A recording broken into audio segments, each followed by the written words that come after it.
Fala, fala, galera esperta. Bom dia, boa tarde, boa noite. Professor Jorman na área. E hoje nós vamos ter uma aula especial sobre geologia e geomorfologia do nosso planeta Terra. Mas vocês devem estar achando estranho. Professor, por que o senhor está com essa imagem aí do universo, da galáxia, aí no plano de fundo da aula? Veja bem, pessoal, não dá para falar de geologia e de geomorfologia do planeta Terra sem compreender que nós somos frutos desse ente maior que é o universo.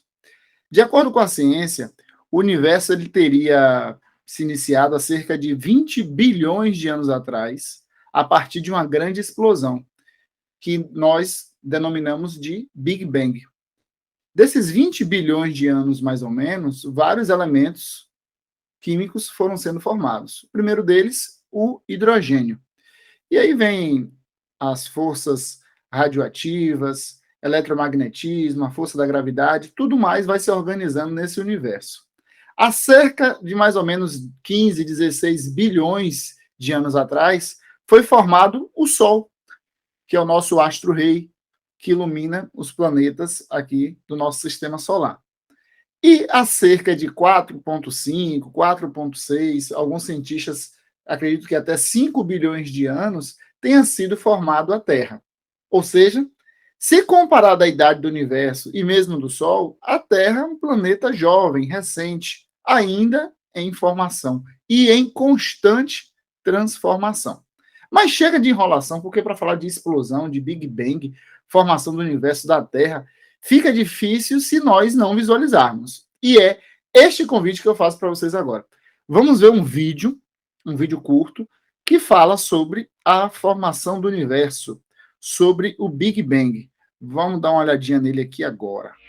Menos de 1 bilionésimo de segundo depois do Big Bang, uma bolha muito menor que uma fração de um átomo se formou. Este é o universo. Ele é minúsculo e extremamente quente. Dentro desta bolha estão as 4 forças da natureza: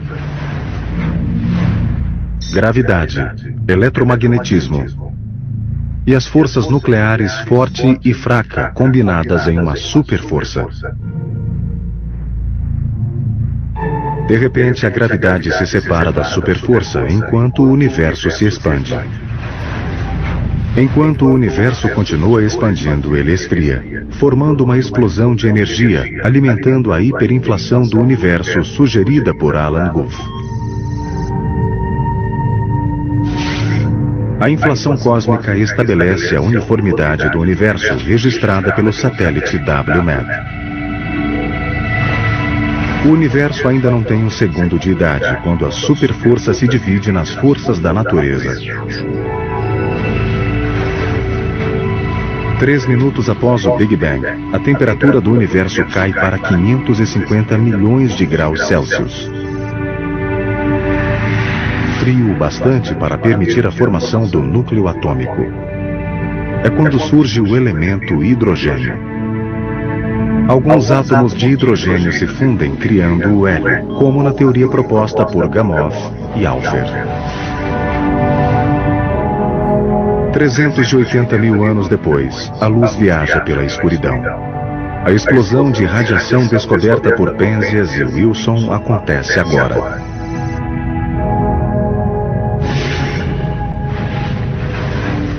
Um bilhão de anos depois do Big Bang, formam-se as estrelas produzindo elementos pesados como nitrogênio, oxigênio e carbono, como previsto por Hoyle.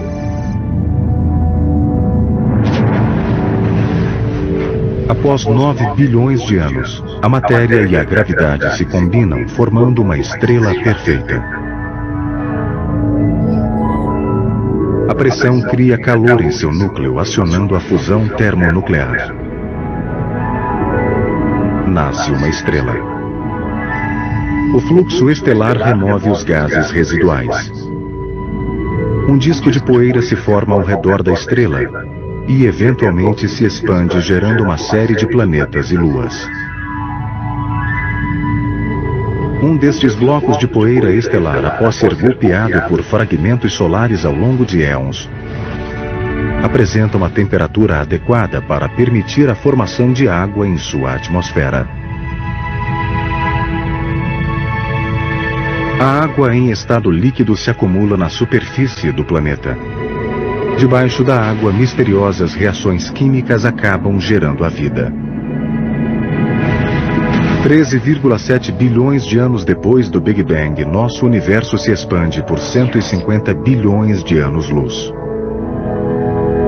O céu é cheio de estrelas. Nosso sistema solar tem 8 planetas e o terceiro deles é habitado por seres vivos compostos de carbono. Alguns destes seres estão apenas começando a perceber seu lugar dentro do grande plano geral. Se você não entendeu o processo, não se preocupe. É o resultado de milhões de cérebros humanos pensando por milhares de anos para descobrir como o universo se originou e onde o homem se encaixa nesse processo. É o bastante para impressionar qualquer um. Nós podemos observar aí nesse vídeo um pouco da ilustração do que teria sido o Big Bang, que foi responsável pela formação do universo. Esse universo formado gerou poeira cósmica, que depois de alguns bilhões de anos, alguns desses elementos, dessas forças produzidas a partir da explosão, acabaram gerando diversos planetas. Entre eles, o nosso planeta Terra. Bom, esses planetas, eles estão dentro de um sistema, no nosso caso, o sistema solar aqui, que vão formar as galáxias. O nome da nossa galáxia se chama Via Láctea. Não à toa, os gregos na antiguidade, quando observavam o espaço, percebiam algo esbranquiçado nele, um caminho de leite. Por isso o nome Via Láctea, né, herdado dos gregos. Esse conjunto de galáxias que existem no universo formam os aglomerados, que seriam um conjunto de galáxias. O conjunto desses aglomerados vão formar os superaglomerados, que seria a estrutura máxima dentro dessa hierarquia universal. De acordo com a ciência, esse universo ou ele é infinito ou ele está em constante expansão. E já se trabalha com a hipótese do multiverso, vários universos. Então, só para vocês entenderem que o estudo, a pesquisa, a análise, no que diz respeito à origem de tudo que nós conhecemos, ela ainda acontece, esses estudos ainda estão acontecendo, nós ainda estamos engatinhando, tentando desvendar esses mistérios da natureza. Mas no que diz respeito ao nosso planeta, ele nem sempre teve a estrutura, a forma que ele tem hoje. Ele passou e vem passando por algumas etapas que condicionam este astro, este corpo celeste, que é o nosso planeta, a um processo constante de transformação. E é a formação desse planeta Terra e todos os grandes eventos geológicos pelos quais ele passou que nós vamos falar agora. Mas antes, vamos ver um outro pequeno vídeo de 3 minutinhos que conta a história de formação do nosso planeta. Vamos lá?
Ok, turma boa.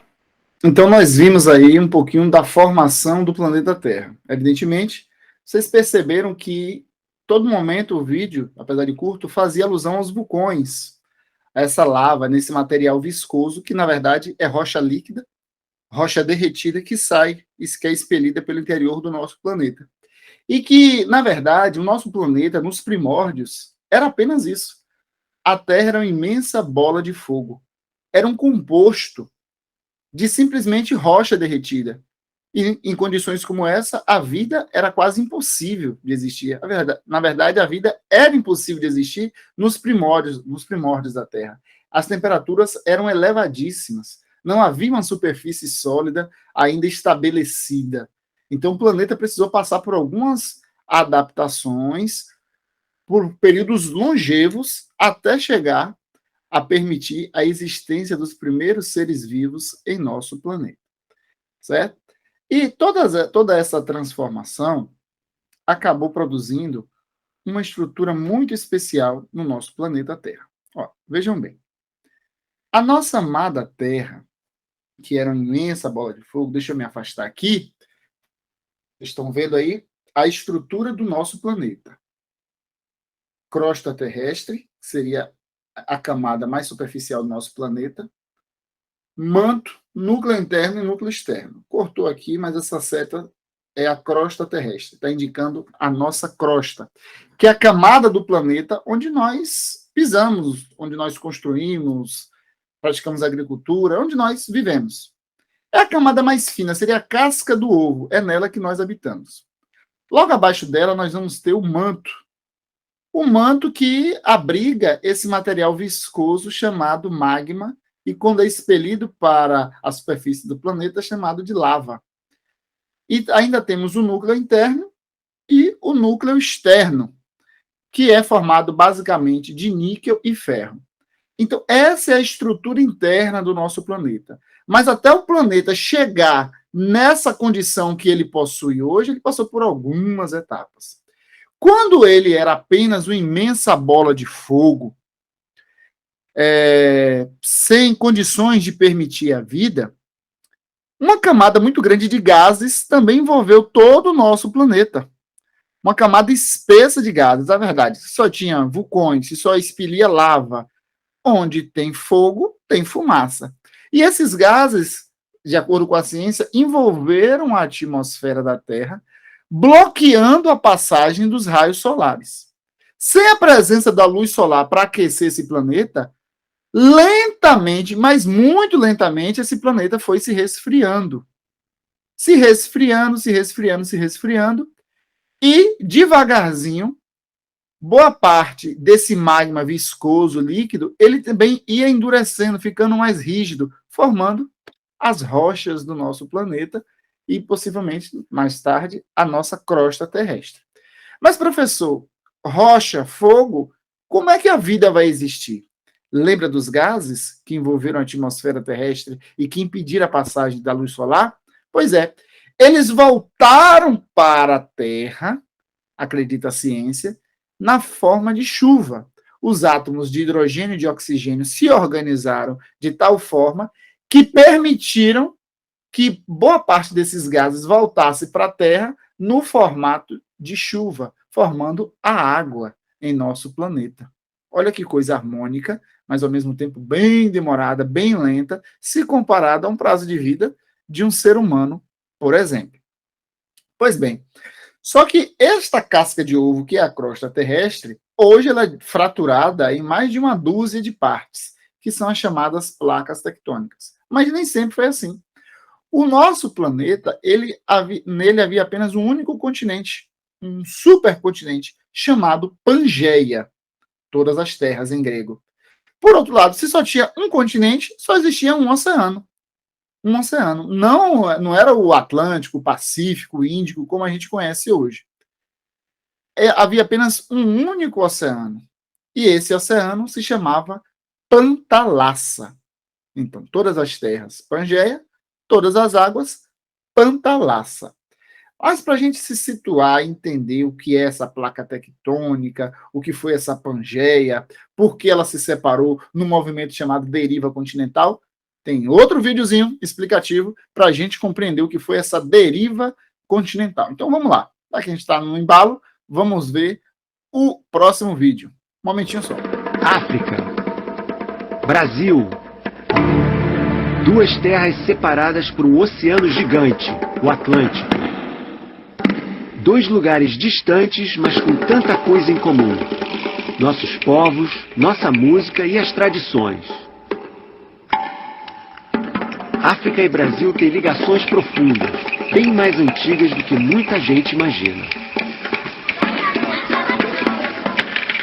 Você já notou que, se recortarmos os mapas, África e Brasil se encaixam perfeitamente, como se fossem irmãos separados pelo tempo? Qualquer semelhança não é mera coincidência.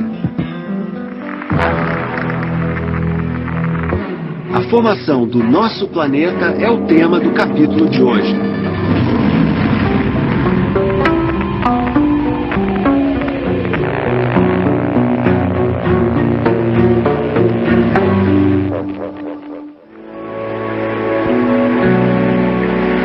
Domingo passado, Poeira das Estrelas contou a história do nascimento do Sol, a estrela que dá luz, calor e energia para todos os seres vivos.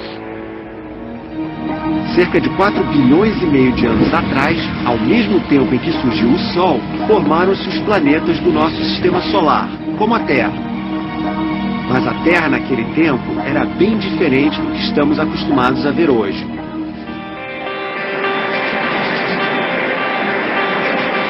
Um planeta azul, 70% coberto de água, 30% de terra firme, distribuída em continentes definidos, e milhões de espécies vivas.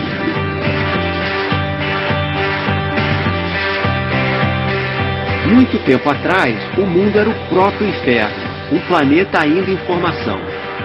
A superfície era toda líquida, não de água, mas de rocha incandescente, e a atmosfera de gases sufocantes.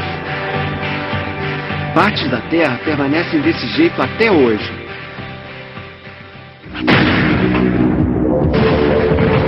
São os vulcões.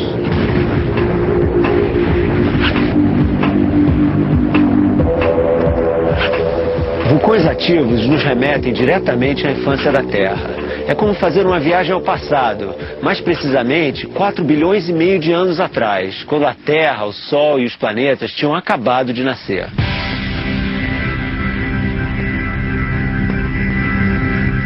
Este é o Kilauea. Ele fica na ilha que dá nome ao arquipélago do Havaí.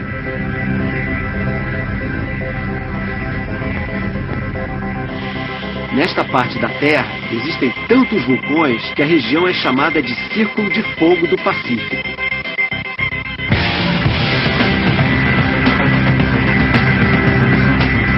Mas nenhum é tão ativo quanto o Kilauea.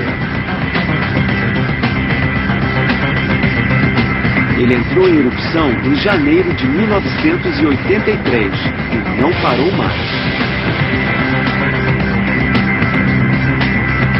Se pudéssemos viajar no tempo e ver como era a Terra no começo, as imagens não seriam muito diferentes dessas, que mostram os períodos de atividade mais intensa do Kilauea. No início era o caos. A Terra era uma bola incandescente de rochas e metais líquidos. A atmosfera uma massa de metais e gases ultraaquecidos. É como se nós mergulhássemos dentro da cratera de um vulcão. Durante os primeiros 700 milhões de anos, a Terra era assim, como um vulcão gigante. A especialidade de um vulcão é cuspir lava. A lava é pedra líquida. Ela é ejetada das profundezas da Terra, mais ou menos 100 km de profundidade. Isso não é nada comparado com o centro da Terra, que é 3.500 km de profundidade. Sobrevoando Kilauea, dá para ver nitidamente como a lava expelida pelo vulcão se resfria em contato com a água do mar, se solidifica e faz aumentar o tamanho da ilha. No nosso planeta é assim. Em lugares onde não há nada além de mar aberto, pode surgir uma ilha, desde que seja uma região de atividade vulcânica.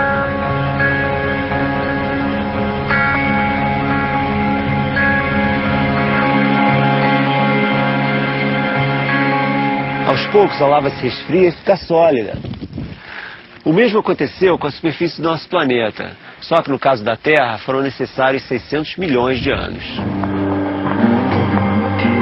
Quando a temperatura baixou o suficiente, o vapor que circulava pela atmosfera se condensou e virou água líquida.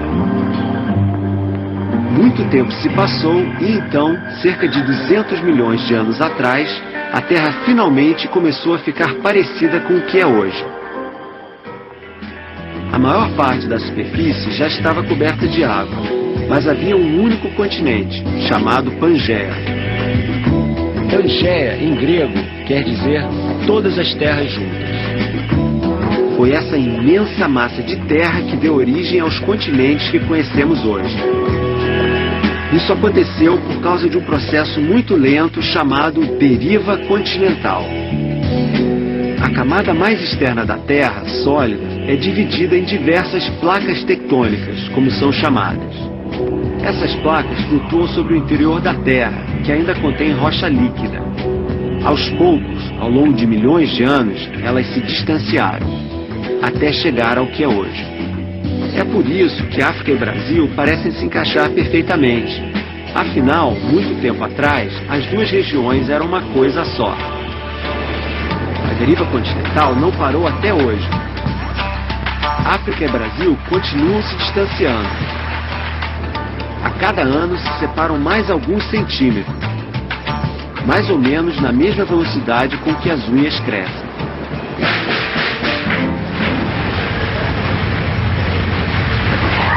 O movimento das placas tectônicas também explica os terremotos.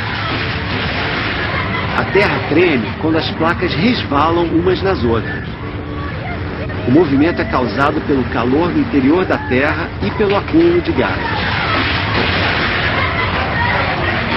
Nos dias de hoje, a maioria dos vulcões se localiza ao longo do encontro das placas, regiões que são chamadas de falhas. É por isso que o Brasil não tem terremotos ou vulcões. Nosso país está bem longe das falhas geológicas. Pelo menos esse problema a gente não tem. Não é o caso do Japão ou da Califórnia, que ficam em algumas das áreas geologicamente mais ativas de todo o planeta.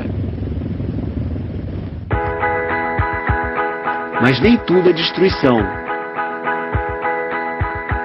A deriva continental e o encontro das placas tectônicas ao longo de milhões de anos formaram algumas das paisagens mais bonitas da Terra, as grandes cordilheiras, como a do Himalaia, onde ficam as montanhas mais altas do mundo.